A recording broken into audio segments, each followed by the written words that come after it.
about to give you a test. Not for a job, not for a relationship. A test to find out who in your life actually respects you, and who's just been performing it. It takes less than a week to run.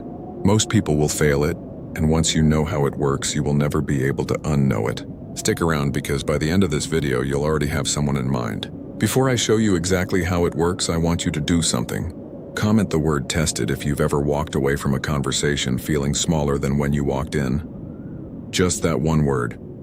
I'll explain why that matters in a minute, and I read every single one. Now let's get into it. Why this matters.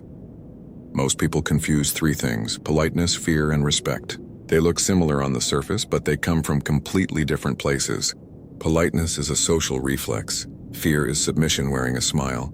Respect is the only one of the three that survives when nothing is being gained from you. Epictetus, born a slave and later one of the most read philosophers in Rome, said it plainly. People reveal their true opinion of you, not in what they say to your face, but in what they're willing to do when your back is turned, or when you disagree with them. That's the foundation of what's coming. A test with 3 parts. Each one exposes a different kind of fake respect. Test 1, the absence test. Watch what happens in your absence. Seneca, writing to his friend Lucilius, returned to this idea again and again, that a person's character is revealed by what they do when they believe no one of consequence is watching. When you leave a room, a group chat, or a conversation, does your name carry the same weight it had while you were standing there? Or does it quietly get smaller? Most people are 2 different people. One version shows up when you're present, another shows up the moment you're not. Real respect doesn't have 2 versions. Here's how to run it. Share something meaningful with a few people.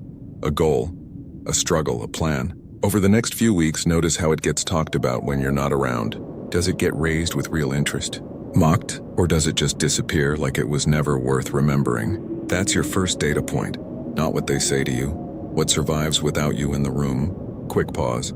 Think of one person right now. Someone whose respect you've always assumed you had but never actually tested.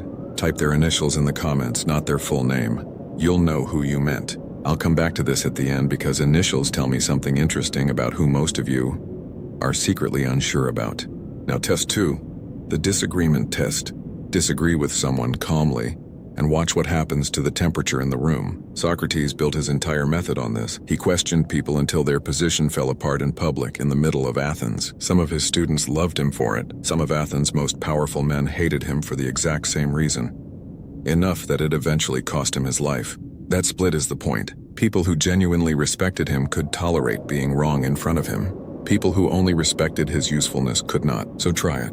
Next time you honestly disagree with someone, not to provoke, just an honest difference of view, watch them. Do they get curious?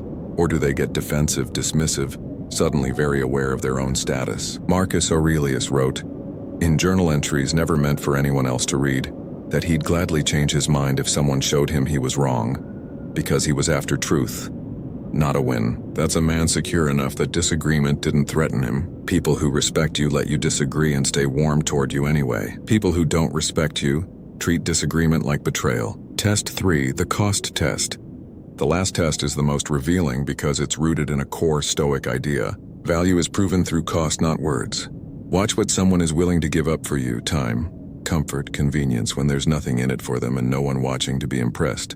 Cicero, in his writing on friendship, argued that real friendship only exists between people who see each other as already complete, not as useful. The moment a relationship exists because of what you provide, it stops being about you and starts being about your function. So ask yourself honestly, if you had nothing to offer tomorrow, no achievements, no favors to return, no usefulness, who would still show up exactly the same?